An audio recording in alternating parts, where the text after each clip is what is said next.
When my grandson was born, the security guard stopped me. "Your daughter-in-law only authorized close family." I replied, "All right, take the day off." What she didn't know was that I owned the hospital. An $8 million inheritance only in her dream. I'm glad to have you here. Follow my story until the end and comment the city you're watching from, so I can see how far my story has reached. I stood there in the sterile hallway of Mercy General, clutching the small blue teddy bear I'd picked out weeks ago. My hands were shaking, though I told myself it was just excitement. After all, this was my first grandchild. Darren's first child. The continuation of our family line. The security guard, a young man with kind eyes, looked genuinely apologetic. "I'm sorry, ma'am. Mrs. Kaya Martinez was very specific about the visitor list. Only immediate family members are allowed in the maternity ward today." I felt something cold settle in my stomach. "I'm Leona Martinez. I'm the baby's grandmother." He checked his clipboard again, running his finger down the list. "I don't see your name here, ma'am. Would you like me to call up to the room?" "Please do that." I watched as he dialed the extension, my heart hammering against my ribs. This had to be a mistake, some clerical error. Kaya wouldn't deliberately exclude me from meeting my own grandson, would she? "Mrs. Martinez?" "Yes, there's a Leona Martinez here to see the baby." He paused, listening. "I see. Yes, ma'am. I'll let her know." When he hung up, his expression had changed. There was pity there now, mixed with discomfort. "I'm sorry, Mrs. Martinez. She said only the people on the approved list can visit today. Maybe you could try calling first next time." The words hit me like a physical blow. I stood there for a moment, absorbing what had just happened. My daughter-in-law had deliberately excluded me from meeting my grandson, not forgotten to add my name, not overlooked me in the excitement, deliberately excluded me. "I understand," I said quietly, setting the teddy bear on the reception desk. "Could you please make sure this gets to the baby? It's from his grandmother." The guard nodded, clearly uncomfortable with the whole situation. "Of course, ma'am." I turned and walked toward the elevator, my back straight despite the humiliation burning in my chest. 37 years I'd been coming to this hospital. 37 years since I'd inherited it from my late husband, Charles. I knew every hallway, every room number, every staff member by name. But today, I was just another visitor being turned away. The elevator ride down felt endless. When the doors opened on the ground floor, I saw familiar faces. Dr. Peterson from cardiology nodded respectfully. "Good afternoon, Mrs. Martinez." Nurse Williams from pediatrics smiled warmly. "How are you today?" I managed polite responses, but inside I was reeling. These people knew who I was. They knew I could have that security guard replaced with a single phone call. They knew I could have walked into any room in this hospital without question. But Kaya didn't know. And more importantly, neither did my son. I made it to my car before the tears came. Sitting in the parking lot of my own hospital, I cried like I hadn't cried in years.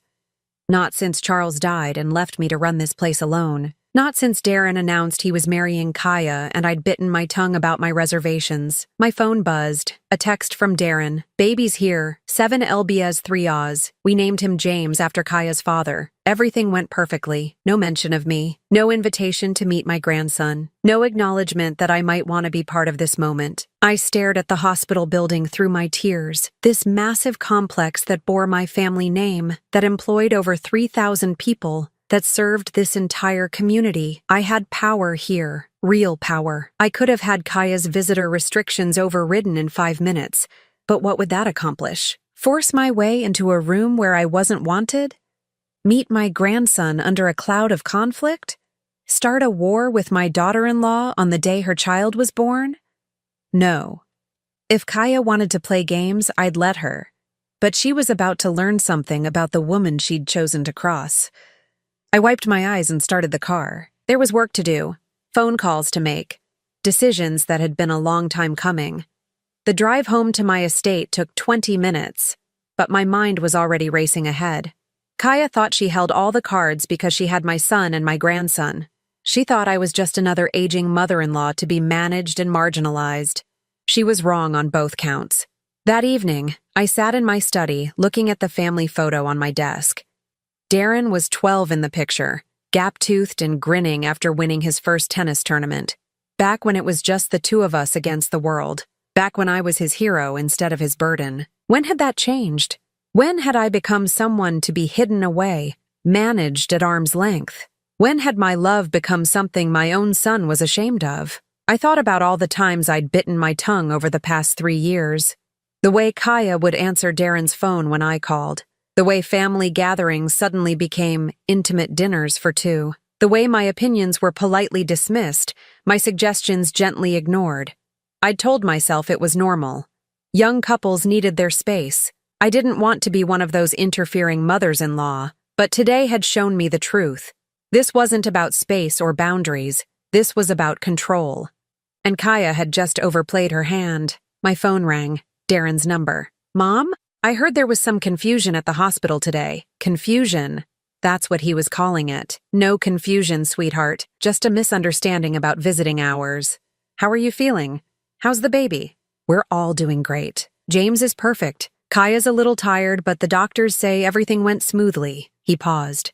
Listen, maybe we could arrange a visit next week. Once we're settled at home, next week, after every other person on Kaya's approved list had already met my grandson, after the first photos were taken, the first stories told, the first moments shared. Of course, I said. Whatever works best for your family. Thanks for understanding, Mom. You know how it is with new babies. Kaya's just being extra careful about germs and stress and all that. Germs and stress, as if I were some sort of contamination risk. I understand completely, I said. And I did. Better than he knew. After I hung up, I poured myself a glass of wine and sat back in my chair. Tomorrow, I would begin making some changes. Subtle ones at first. The kind that wouldn't be noticed until it was too late to stop them. Kaya thought she'd won today. She'd successfully kept the troublesome mother-in-law away from her perfect moment. She'd established who was really in control of this family. But she'd made one crucial mistake. She'd underestimated her opponent. And now the real game was about to begin. The next morning, I woke up with a clarity I hadn't felt in months. The humiliation at the hospital had stripped away the last of my denial. I could no longer pretend that Kaya's behavior toward me was just normal daughter-in-law boundary setting. I made my coffee and sat down at my kitchen table, forcing myself to really examine the past 3 years. To stop making excuses and see the pattern for what it was. It had started small, so small I'd dismissed it as wedding stress. Leona, don't you think the guest list is getting a bit long? Kaya had said during one of our planning meetings. Maybe we should keep it to people who are really close to Darren and me. I'd watched as she systematically eliminated my friends from the list. People who'd known Darren since he was born. People who'd supported our family through Charles's illness and death. One by one, they were deemed not essential. When I'd gently pushed back, suggesting we keep my oldest friend Margaret on the list, Kaya had sighed dramatically. Of course, if having your friends there is more important to you than keeping our wedding intimate and meaningful, the guilt trip was expertly delivered. I'd backed down immediately, not wanting to be the difficult mother-in-law, not wanting to start my relationship with my son's wife on the wrong foot. Then came the honeymoon. They'd planned 2 weeks in Europe, a trip I'd offered to help pay for as a wedding gift. But somehow, the 2 weeks had stretched to 3, then 4. Important business meetings I'd hoped Darren would attend were missed. Family dinners were canceled. We're having such an amazing time, Mom, he'd said during one of our brief phone calls. Kaya says this might be our only chance to really travel before we start thinking about kids. When they finally returned, something had changed. Darren was different, more distant, more likely to deflect when I asked about his plans or his feelings, more likely to say, I'll have to check with Kaya before committing to anything. I'd told myself it was natural. He was married now. His wife came first. That's how it should be. But then came the family traditions that suddenly needed updating. Christmas morning had always been sacred in our family. Darren and I would open presents together, make Charles's famous cinnamon rolls, and then spend the day cooking an elaborate dinner. It was our time. Just the two of us, carrying on the traditions his father had loved. Actually, Mom, Darren had said that first Christmas as a married couple, Kaya and I were thinking we'd like to start our own traditions. Maybe we could do Christmas Eve with you instead. Christmas Eve, the night before the real celebration, the consolation prize. I'd agreed, of course, but Christmas Eve dinner felt hollow. Kaya spent most of it on her phone, posting carefully curated photos of their perfect holiday. When I'd suggested we take a family photo together, she'd declined. "I'm not really photogenic right now," she'd said, though she looked stunning as always. Maybe next time. There was never a next time. Somehow, there was always a reason why family photos weren't convenient, why traditions needed to be modified, why plans had to change. The phone calls became less frequent. Darren used to call me every Sunday, just to check in and chat about his week. But after the marriage, those calls dwindled. When I'd mention missing our conversations, he'd say, "I've been busy, Mom. You understand." When I'd try calling him directly, Kaya would often answer, "Oh, hi Leona, Darren's in the shower. Can I take a message? He's at the gym. I'll tell him you called. He's having a guys' night. Maybe try tomorrow?" The messages rarely seemed to reach him, or if they did, the return calls came days later, hurried and distracted. I started keeping track without realizing it. 3 weeks between calls, a month, 6 weeks. Each time I reached out, I was made to feel like I was being demanding, clingy, unable to respect their space as a couple. The final straw should have been Thanksgiving. Our family. Thanksgiving had always been a big affair. I'd invite colleagues from the hospital, neighbors, anyone who might not have family nearby. Charles had loved playing host, and after he died, it became my way of honoring his memory. "Actually, Mom," Darren had said, "Kaya's been feeling overwhelmed lately. The doctor says she needs to avoid stress. Maybe we could just do something small this year? Just the 3 of us?" I'd agreed immediately, concerned about Kaya's health. But when Thanksgiving came, they canceled at the last minute. "Kaya's not feeling up to it," Darren had explained. Rain check? I'd spent Thanksgiving alone for the first time in 30 years. But that evening, I'd seen the photos on Kaya's social media. She looked radiant, laughing at a beautifully set table surrounded by her family.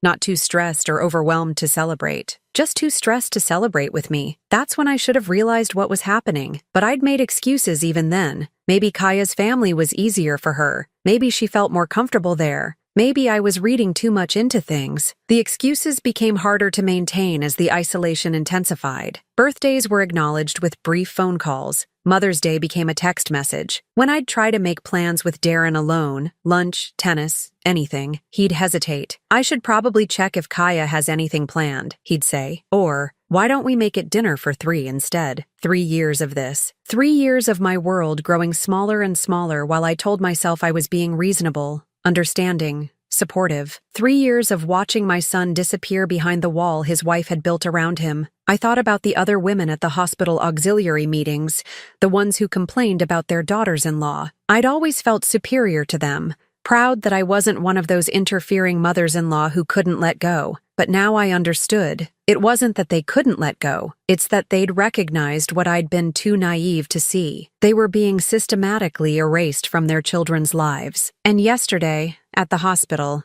Kaya had made her strategy crystal clear. I wasn't family anymore. I was an outsider to be managed, controlled, and when necessary, excluded entirely. I finished my coffee and walked to my study. On my desk was a photo from Darren's college graduation. The 3 of us, me, Charles, and Darren, beaming with pride. Charles had died just 2 months later, and for a while, it had drawn Darren and me closer together. We'd leaned on each other through the grief. But now, looking at that photo, I realized something else. Charles would never have tolerated what I'd been accepting. He would have seen through Kaya's manipulation from day one. He would have protected our family, our relationship with our son. I'd failed in that duty. I'd been so afraid of being labeled a difficult mother-in-law that I'd allowed my son to be stolen from me piece by piece, but I was still here. Still his mother.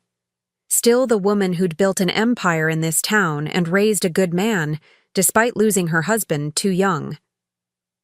Kaya thought she'd won.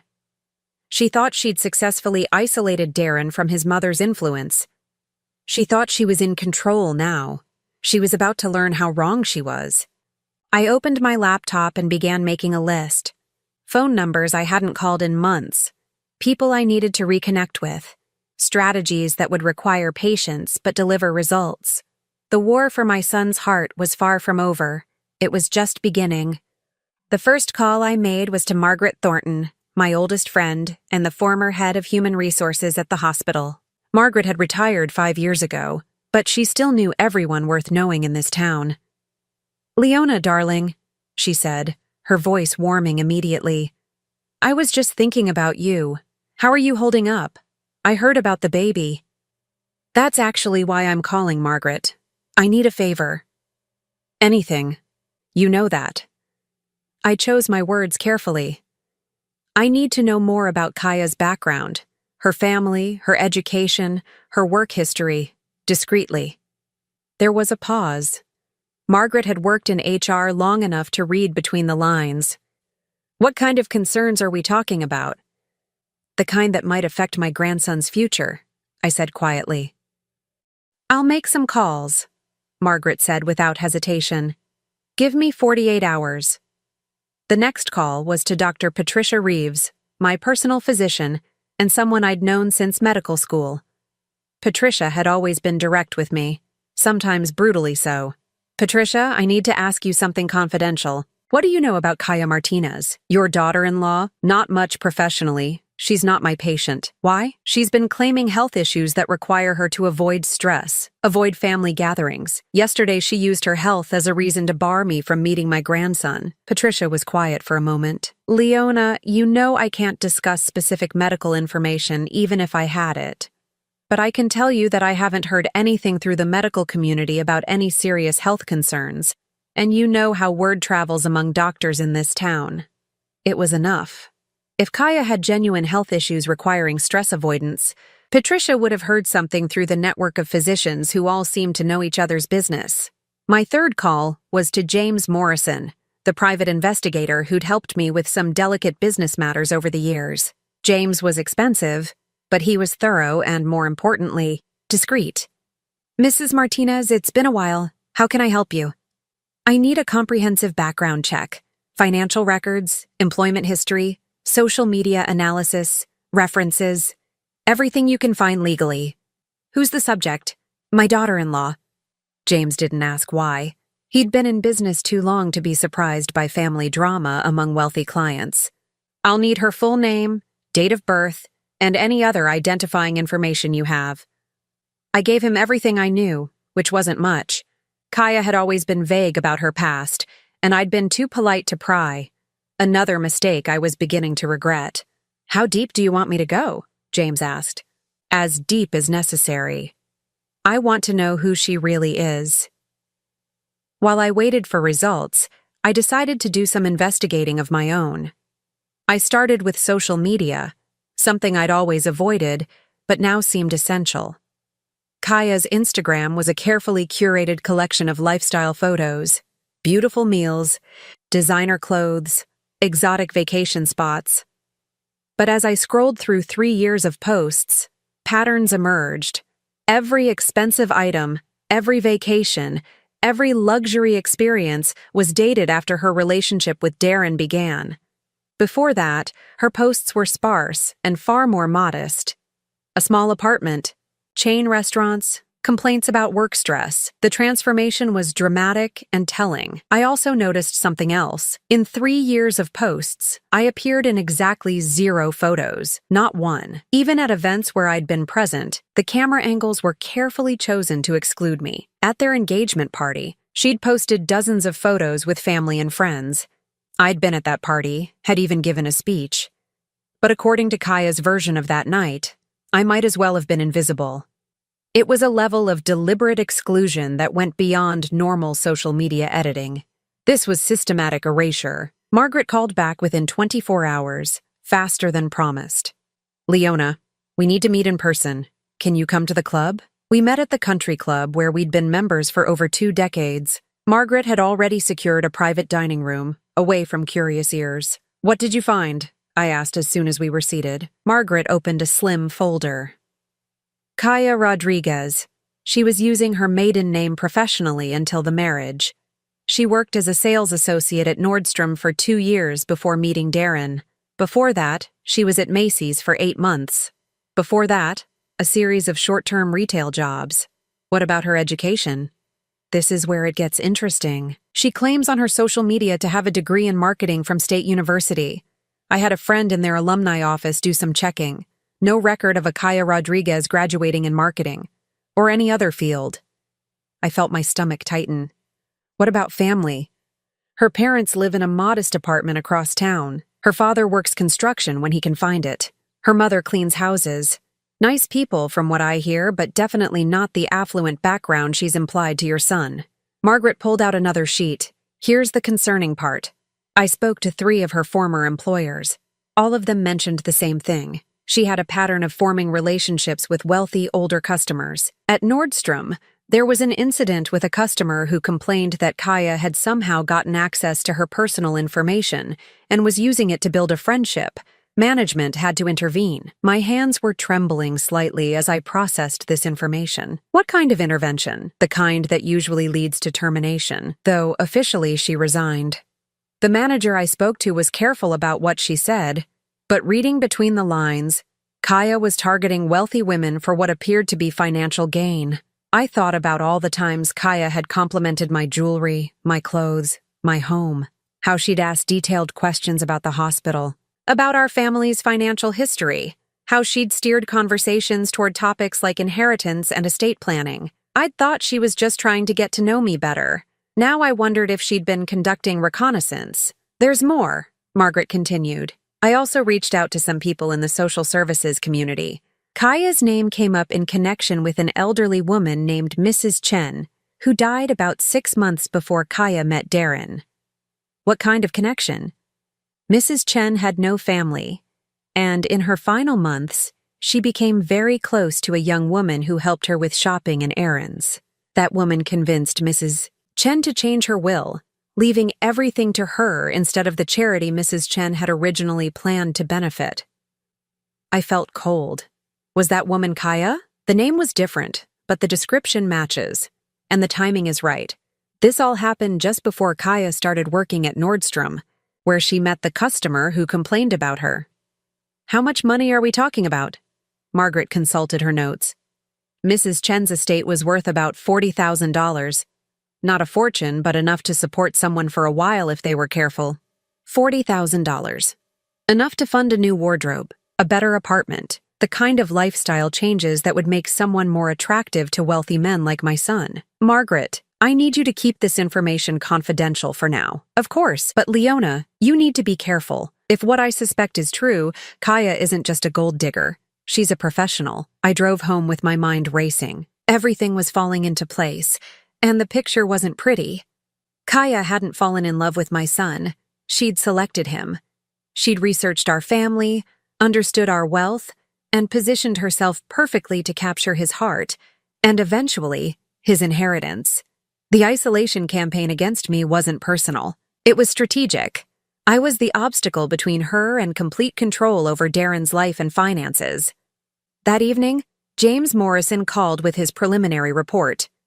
Mrs. Martinez, I've got some interesting findings. Your daughter-in-law has been busy since the wedding. What kind of busy? She's been meeting regularly with estate planning attorneys, different firms, asking questions about spousal inheritance rights, challenging wills, what constitutes elder abuse in inheritance disputes. My blood ran cold.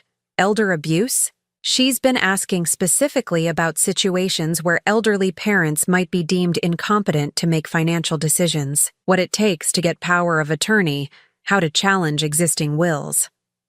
The pieces were falling into place with terrifying clarity. Kaya wasn't just planning to inherit Darren's share of my estate when I died. She was exploring ways to take control while I was still alive. James, I need you to document everything. Every meeting, every consultation, every question she's asked. I may need this information later. Already on it. Mrs. Martinez, I have to ask. Are you in any physical danger?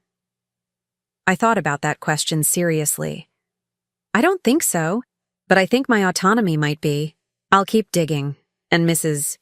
Martinez, Be very careful who you trust with this information. If she's as calculating as she appears, she won't react well to being exposed. After I hung up, I sat in my study staring at the family photos that lined the walls. Pictures of 3 generations of Martinezes built around love, trust, and genuine care for each other. Kaya had infiltrated that legacy with surgical precision. She'd studied us, understood our weaknesses, and exploited them perfectly. My desire to be a supportive mother-in-law, Darren's need to please his wife, our family's tendency to avoid conflict. But she'd made one crucial miscalculation. She'd assumed I was just another elderly mark to be manipulated and controlled. She was about to learn the difference between being old and being weak. And in this family, that was a lesson that could cost everything. Armed with the truth about Kaya, I knew I had to be strategic. Direct confrontation would only push Darren further away and give her ammunition to paint me as the unstable mother-in-law she'd been setting me up to be. Instead, I needed to let her own actions expose her true nature. My first move was quiet, but significant. I called my attorney, Robert Chambers, and scheduled a meeting. "Robert, I need to make some changes to my estate planning. Immediately." Robert had been handling my legal affairs for 15 years. He knew better than to ask unnecessary questions when I used that tone. "What kind of changes, Leona?" "I want to establish a trust for my grandson with very specific conditions, and I want to revise the inheritance structure for Darren." We spent 3 hours going through the details. The new trust would provide for James's education and health care, but it would be managed by an independent trustee until he turned 30. More importantly, neither Darren nor Kaya would have access to the principal.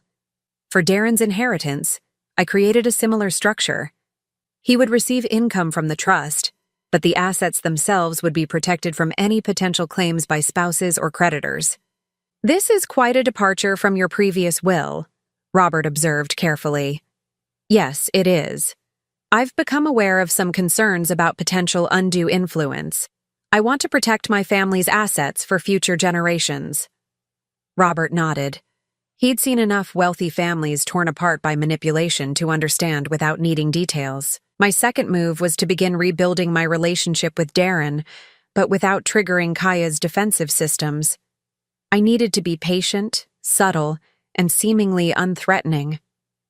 I started by sending gifts for the baby, not expensive items that might seem like I was trying to buy my way back in, but thoughtful, personal things.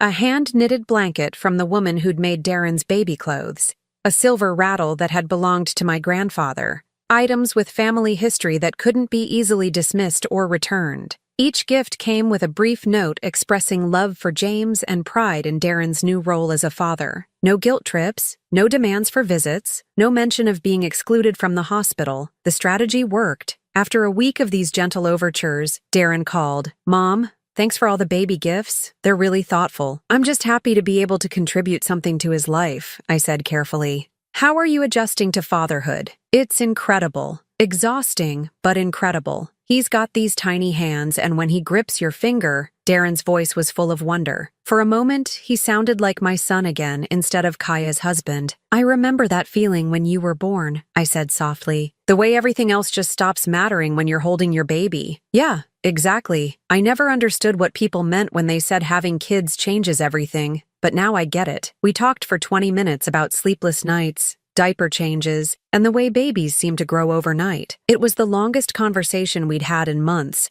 and notably, Kaya's name never came up. When he finally mentioned her, it was with a tone I hadn't heard before. "Kaya's having a harder time adjusting. She's pretty anxious about everything. The pediatrician says that's normal, but she's constantly worried something's going to happen to James." "That's very common with first-time mothers," I said. "Is she getting support?" "Sometimes talking to other new moms helps. She doesn't really want to join any of those mom groups. She says the other women make her feel judged." Interesting. Kaya was isolating herself from other mothers the same way she'd isolated Darren from me. It was becoming a pattern. "Well, if she ever wants to talk to someone who's been through it, I'm here," I offered. No judgment, just experience. Darren was quiet for a moment. "I'll mention that to her." My third strategic move was to position allies in key places. I began reaching out to people in Darren's life that Kaya couldn't easily control or exclude. I called Tom Bradley, Darren's best friend from college and his best man. Tom had always been straightforward with me, and I sensed he might have his own concerns about Kaya. "Mrs. Martinez, it's great to hear from you. How are you doing?" "I'm well, Tom.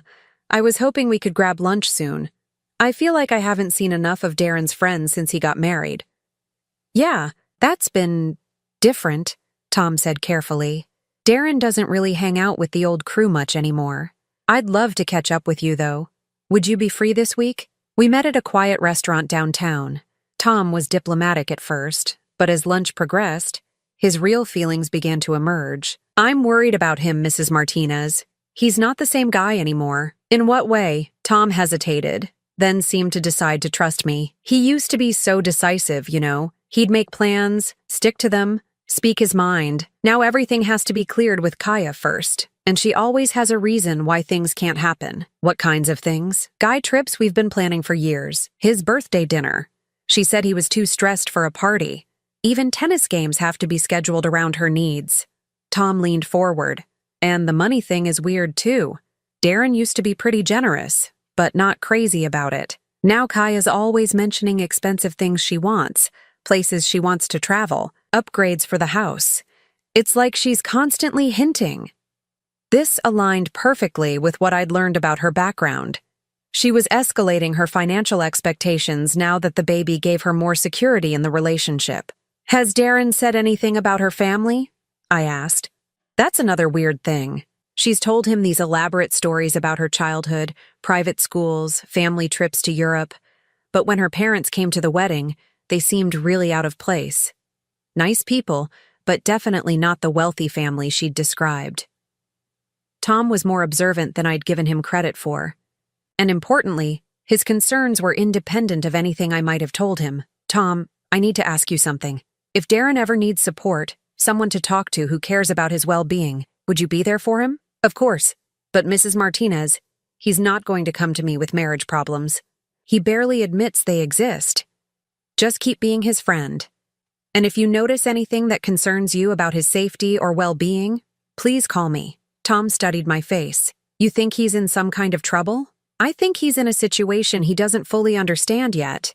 But when he does, he's going to need people who care about him for the right reasons." My fourth move was the most delicate. I needed to create opportunities for Darren to see Kaya's true nature without my fingerprints being on the revelation. I started by arranging situations where her behavior would be tested. I made a substantial donation to the Children's Hospital where Darren volunteered and suggested they honor him at their annual gala. "We'd love to have the whole family there," the development director said when she called to invite him. "Your mother specifically mentioned how proud she was of your volunteer work." I knew Kaya would hate the idea of a public event where she couldn't control the narrative or the guest list. She'd have to either attend and risk exposure to people who might question her stories, or find a way to sabotage Darren's participation. She chose sabotage.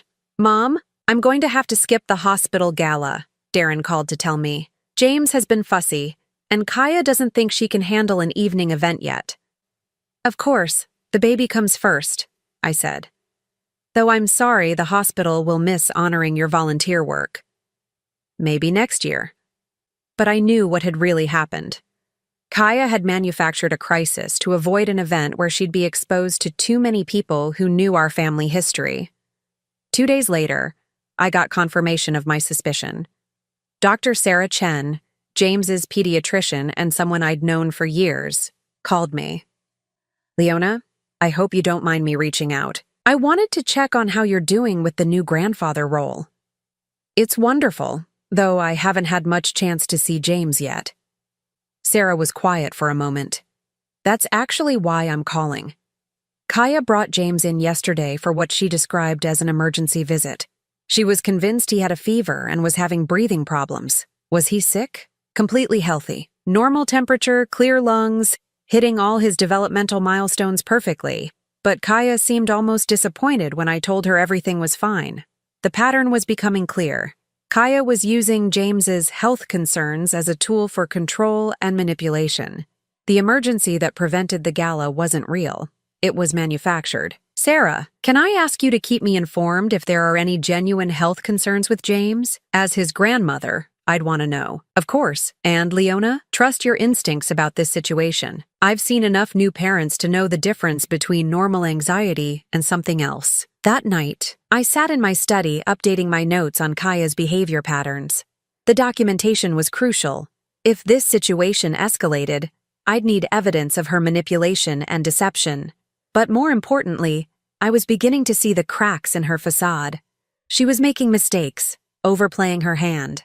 The more secure she felt in her control over Darren, the more reckless she was becoming. James Morrison called with his weekly update. Mrs. Martinez, she's escalating. This week she had consultations with 3 different estate attorneys. She's asking increasingly specific questions about challenging mental competency determinations. What kind of specifics? How to document instances of confusion or poor judgment. What kind of medical evidence would be needed to support a competency challenge? She's building a case, Mrs. Martinez. The pieces were falling into place. Kaya was preparing to have me declared incompetent so she could gain control of my assets through Darren. It was an elaborate long-term strategy, and if I hadn't started investigating, it might have worked. But knowledge was power, and now I had plenty of both. It was time to move from defense to offense. The war for my family was about to enter its next phase. The breakthrough came from an unexpected source. 3 weeks after the hospital incident, Darren called me on a Tuesday afternoon, his voice strained in a way I hadn't heard since his teenage years. "Mom, can I ask you something? It's about Dad's medical records." My heart stopped for a moment. Charles had died of complications from diabetes, but his medical history was something Darren rarely discussed. "Of course, sweetheart. What do you need to know?" "Kaya's been asking a lot of questions about Dad's illness. She wants to know if it was genetic, if there were any signs of mental decline before he died, if he had any periods where his judgment might have been compromised." I felt ice forming in my veins. This was exactly what James Morrison had warned me about. Kaya was building a narrative about family history of mental incompetence. Why is she asking about this now? Darren was quiet for a long moment. "She says she's worried about James's genetic history. She wants to know what health issues might run in our family." It was a plausible cover story, but the timing was too convenient. Kaya was laying groundwork for future claims about my mental stability. "Darren, your father's mind was sharp until the day he died. His doctors can confirm that. The diabetes affected his physical health, not his cognitive abilities." That's what I thought, but Kaya seemed to think there might have been some confusion toward the end. There wasn't. Who gave her that impression? She said she'd heard it from someone, but she couldn't remember who. Of course she couldn't, because it was a lie designed to plant seeds of doubt. "Sweetheart, I have all of your father's medical records. If Kaya has genuine concerns about genetic health issues, I'd be happy to share the relevant information with James's pediatrician. That would be great, actually. Dr. Chen mentioned she'd like to have a complete family medical history." This gave me an opportunity I hadn't expected. "Why don't I call Dr. Chen directly? I can provide her with everything she needs for James's records." "Would you?" That would take a lot of pressure off Kaya. She's been really anxious about making sure we have all the right medical information. When I called Dr. Chen the next day, our conversation was illuminating. "Actually, Leona, I never requested a family medical history from Kaya. She volunteered to compile one. But when I told her the basic information she'd already provided was sufficient, she seemed disappointed." Another lie exposed. Kaya was manufacturing medical concerns to gain access to information she could use against me later. "Dr. Chen, if there are ever any real health concerns about James that require family medical history, please call me directly. I want to make sure any information provided is accurate. I'll make a note of that in his file." But Kaya's mistakes were becoming more frequent, and Darren was starting to notice the inconsistencies. The next crack appeared during what should have been a routine family dinner. I'd been invited, reluctantly, I suspected, to meet James for the first time since his birth. The invitation came with conditions, of course. Maybe just a short visit, Darren had said. Kaya's still pretty protective about James's schedule. I arrived at their house with a simple gift, a children's book that had been Darren's favorite when he was small. Kaya answered the door with James in her arms, and I got my first real look at my grandson. He was beautiful, dark hair like Darren's, but Kaya's green eyes. He studied me with the serious expression babies get when they're taking in a new face. "He's perfect," I said softly, not reaching for him. I'd learned to let Kaya control the pace of interactions. "He's been a little fussy today," she said, though James appeared perfectly content. "I'm not sure how long he'll tolerate visitors." We settled in the living room, and I noticed immediately how the space had changed since my last visit. The family photos that had included me were gone, replaced by pictures of Kaya's family. The bookshelf that had held Charles's collection of first editions was now filled with parenting guides and lifestyle magazines. It was as if our family history was being systematically erased. "The house looks different," I commented carefully. "We're trying to make it more baby-friendly," Kaya said. Some of the older things were just collecting dust. Older things, like the antique clock Charles had inherited from his grandfather, like the paintings that had been wedding gifts from my parents, things with history and meaning, reduced to dust collectors. Darren emerged from the kitchen with coffee, and I could see the exhaustion in his face. New parent tiredness, but something more. "How are you sleeping?" I asked him. "Not much," he admitted. "James is a good baby, but Kaya's been worried about SIDS, so she checks on him every hour during the night." "Every hour?" That seemed excessive, even for a nervous new mother. "The books say you can't be too careful," Kaya said defensively. "Some babies just need more monitoring." I looked at James, who was sleeping peacefully in his carrier.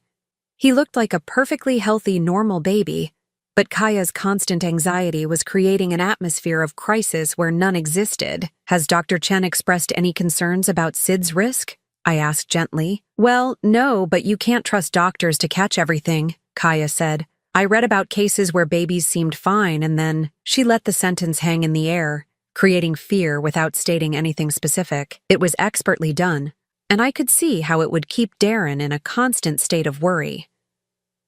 "Maybe I could help with some of the night monitoring," I offered. "I have experience with infant care, and it might give you both a chance to rest."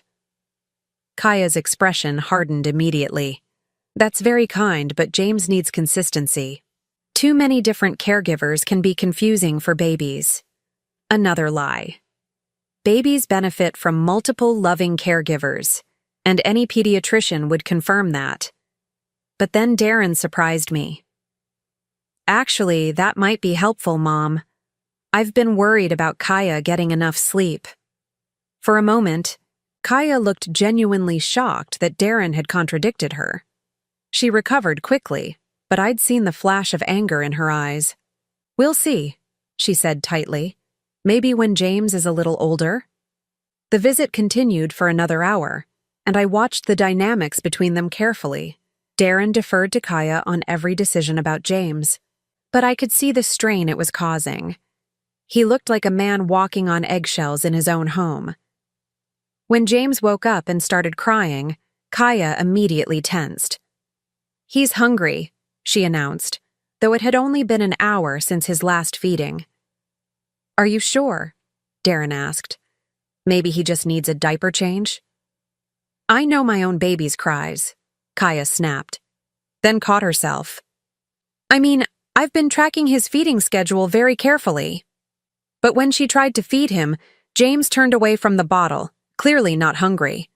The crying continued. "Let me try," Darren said, reaching for his son. "You don't do it right," Kaya said, pulling James closer to her chest. The words hung in the air like a slap. Darren's face went red, and for the first time in years, I saw real anger flash in his eyes. "What do you mean I don't do it right?" "Nothing, I'm better at calming him down." But James was crying harder now, picking up on the tension in the room. Without thinking, I stood up. "May I try?" I asked quietly. Kaya looked like she wanted to refuse, but Darren nodded before she could speak. Reluctantly, she handed me my grandson. I settled back in my chair, holding him the way I'd held Darren 33 years ago. I spoke softly, humming an old lullaby that Charles used to sing. Within minutes, James had quieted. His little body relaxed against my chest, and soon he was sleeping peacefully. The room was silent except for the soft sound of his breathing. "How did you do that?" Darren asked, wonder in his voice. "Experience," I said simply. Sometimes babies just need a different energy, a calmer presence. Kaya's face was a mask of barely controlled fury. Her expertise had been challenged, and in front of Darren, she'd been shown to be less capable than the woman she'd been working to exclude. He was probably just tired, she said dismissively. The timing was coincidental. But Darren was looking at me with something I hadn't seen in years: respect and gratitude. Mom, would you be able to babysit sometime? Just for a few hours so Kaya and I could get some rest? I'd love to, I said, still holding my peaceful grandson. Kaya opened her mouth to object, but something in Darren's expression stopped her. We'll discuss it, she said finally. As I drove home that evening, I felt something I hadn't experienced in months: hope. Darren was beginning to see the contradictions in Kaya's behavior. He was starting to question her absolute authority over their family. But I also knew this made Kaya more dangerous. A cornered animal fights hardest when it realizes its territory is being threatened. Sure enough, my phone rang at 11 that night. Mom, I'm sorry about tonight, Darren said, his voice tired and strained. What do you mean? Kaya's really upset. She thinks you were criticizing her parenting skills. Here it was. The guilt trip, the reframe, the way she turned every challenge to her authority into an attack that Darren needed to defend against. I wasn't criticizing anyone, sweetheart. I was just trying to help calm a crying baby. I know, but she's feeling really insecure about everything right now. Being a new mom is hard, and when someone else can do something she can't, Darren, every parent struggles with different aspects of childcare. It's not a competition, I know that, but Kaya doesn't see it that way. She thinks you're trying to prove she's not a good mother. The manipulation was elegant in its simplicity. Make every interaction about Kaya's feelings. Turn every offer of help into an attack on her competence. Force Darren to choose between supporting his wife's emotional needs and accepting help from his mother. What would you like me to do? I asked carefully. Maybe just give her some space? Let her build confidence as a mother before offering too much input. Translation: go back to being excluded and controlled, just with slightly better window dressing. Of course, I said. I want what's best for your family. But as I hung up the phone, I realized something important had shifted. For the first time in 3 years, Darren had seen Kaya be wrong about something. He'd witnessed her snap at him unfairly. He'd watched me succeed where she had failed. The cracks in her facade were widening, and despite her attempts to control the narrative, Darren was beginning to see through the manipulation. The next phase of my plan was about to begin. The endgame came sooner than I expected, triggered by Kaya's own overconfidence. 2 weeks after the babysitting conversation, she made a crucial mistake. She called me directly, without Darren's knowledge, and revealed more about her true nature than she intended. Leona, we need to talk, she said, her voice crisp and businesslike. Can you meet me for lunch today?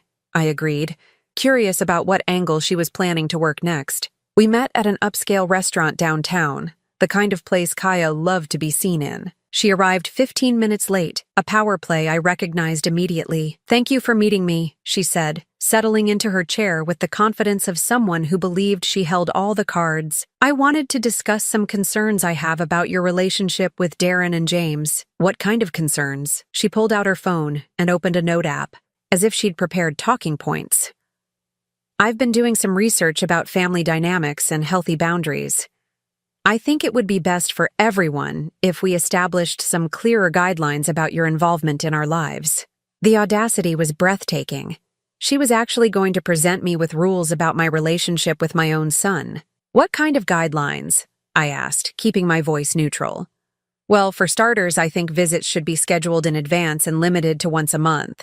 James needs routine, and too much disruption isn't healthy for him. Once a month. She was rationing my access to my own family.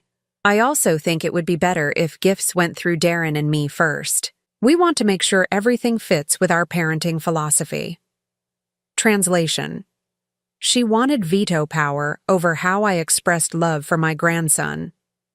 And I've been concerned about some of the stories you've been telling Darren about his father. I think it might be healthier if we focused on the present instead of dwelling on the past. This was the most revealing statement yet. She wanted to control not just my future relationship with my family, but also Darren's understanding of his own history. What stories are you referring to? Just some of the medical information you provided. Darren mentioned that you said his father never had any cognitive issues, but I've heard differently from other sources. What sources? Kaya waved her hand dismissively. People talk, you know. Small town. I just think it's important that we have accurate information, especially when it comes to genetic health risks for James. She was doubling down on the lie about Charles's mental state, even when confronted directly. But more importantly, she was revealing her strategy. Rewrite family history to support whatever narrative served her purposes. Kaya, I think there's been some misunderstanding. Actually, she interrupted, there's one more thing. I know this might be difficult to hear, but Darren and I have been discussing your financial situation. My blood went cold. My financial situation? We're concerned that you might be taken advantage of, given your age and the complexity of managing the hospital and your investments. We think it might be time to consider having someone help you with those decisions. There it was. The real agenda. She wasn't just trying to control my access to my family. She was making a play for control of my assets. That's very thoughtful, I said carefully. Have you discussed this with Darren's financial advisor? Well, no, but we think it might be better to work with someone who understands the family dynamics better. Someone who could coordinate between your needs and ours. Someone she could control. Someone who would make decisions that benefited her rather than me. I'd heard enough. It was time to end this charade. Kaya, I appreciate your concern, but I think there are some things you should know before we continue this conversation. I reached into my purse and pulled out a folder I'd prepared for this moment. First, regarding Charles's medical history. These are his complete medical records from the last 5 years of his life. You'll notice there's no documentation of any cognitive decline or mental incompetence. His doctor's notes consistently describe him as alert, oriented, and fully capable of making complex decisions right up until his death. Kaya's confident expression faltered slightly, but she recovered quickly. Second, regarding my financial situation, I think you might be operating under some misconceptions about my capabilities. I pulled out the next set of documents. These are the quarterly reports from the hospital's board of directors. As you can see, under my leadership, we've expanded to 3 new facilities, increased our endowment by 40%, and maintained the highest patient satisfaction ratings in the state. I also sit on the boards of 2 other medical systems and chair the Regional Healthcare Planning Committee. The color was draining from Kaya's face, but I wasn't finished. Third, regarding your background research on family dynamics, I've done some research of my own. I placed a photograph on the table. It showed Kaya leaving the office of an estate planning attorney I knew specialized in elder law disputes. This was taken last Tuesday. According to my sources, you spent 2 hours discussing strategies for challenging mental competency determinations and gaining financial power of attorney for elderly family members. Kaya stared at the photo, her mouth opening and closing without sound. I also have documentation of your meetings with 3 other attorneys, your research into my financial assets, and your attempts to gather medical information that could be used to support a competency challenge. I leaned forward, my voice deadly quiet. Did you really think I wouldn't notice? Did you think I was too old or too trusting to see what you were doing? Kaya found her voice, but it was shaky now. I don't know what you think you've discovered, but I know about Mrs. Chen, I said simply. The effect was immediate. Kaya went completely pale, her hands trembling as she reached for her water glass.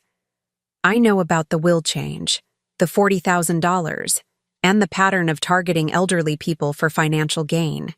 I know about your real employment history, your fabricated education, and your family's actual financial situation. Kaya was silent, staring at the table. I also know about your visits to James's pediatrician under false pretenses, your lies about family medical history, and your attempts to manufacture health crises to control Darren's behavior. I gathered the documents and put them back in my folder. So here's what's going to happen. You're going to stop lying about my family's medical history. You're going to stop trying to limit my access to my son and grandson. And you're going to abandon whatever scheme you had planned regarding my financial affairs. Kaya finally looked up, and I saw something I'd never seen in her eyes before. Fear. And if I don't? Then I share this information with Darren. All of it, including the real reason you've been trying to isolate him from me. We sat in silence for a long moment. Then Kaya's phone buzzed with a text. She glanced at it, and her face went white. "What's wrong?" I asked. It's Darren. He wants me to come home immediately. He says we need to talk." I felt a cold satisfaction. "You should probably go then." As she gathered her things with shaking hands, I added one final thought. "Kaya, you made one crucial miscalculation in all of this. You assumed that because I loved my son, I would be weak. You confused kindness with vulnerability. That was your mistake." She left without another word. I sat in the restaurant for another hour, sipping my coffee and watching the city move past the windows. My phone rang twice, Kaya's number, but I didn't answer. Whatever was happening at their house, she would have to handle it without my help. Finally, Darren called. "Mom, can you come over? We need to talk. All of us." "Are you sure that's what you want?" "I'm sure. There are some things I need to understand." When I arrived at their house, I found Darren in the living room holding James, while Kaya sat on the opposite side of the room, her eyes red from crying. "Mom, sit down," Darren said quietly. "I've been asking Kaya some questions about things that haven't been making sense to me." I took a seat, saying nothing. "She told me about your lunch conversation today, about the research you've done. She also admitted to some things she's been hiding from me."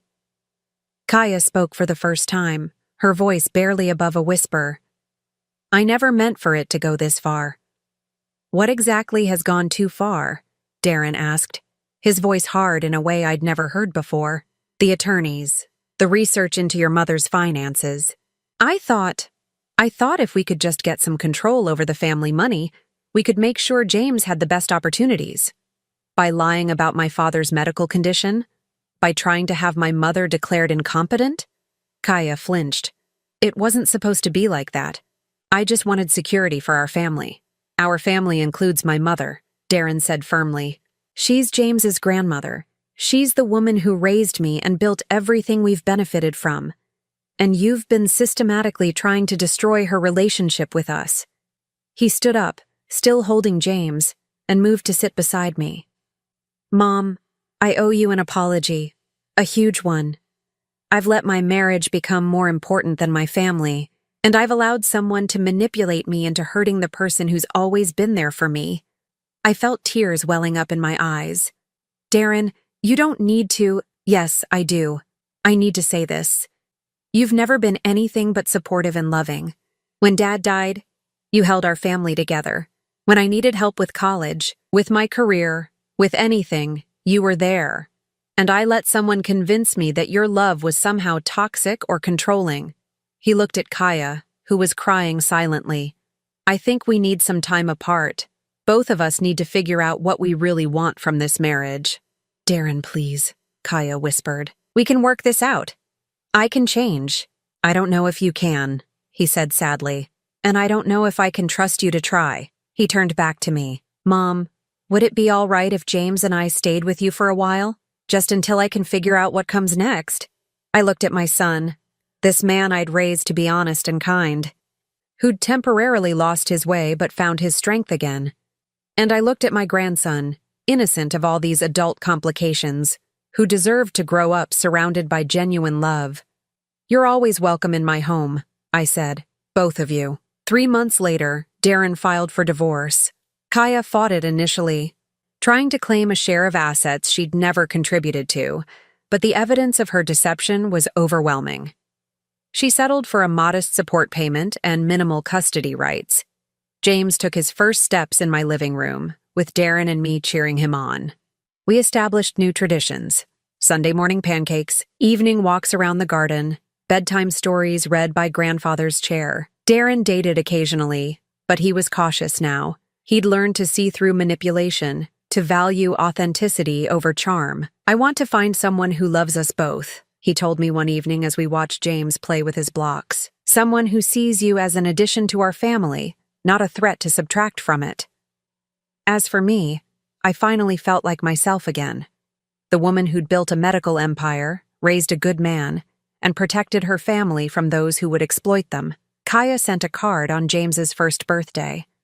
Inside she'd written, "I hope someday you'll understand that I only wanted what was best for my family."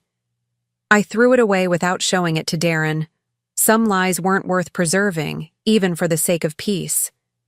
James called me Nana for the first time on a Tuesday afternoon in October. It was the sweetest sound I'd ever heard. And when my grandson looked at me with his bright green eyes, I saw not just love, but the secure knowledge that he would grow up surrounded by people who truly cherished him. That was worth fighting for.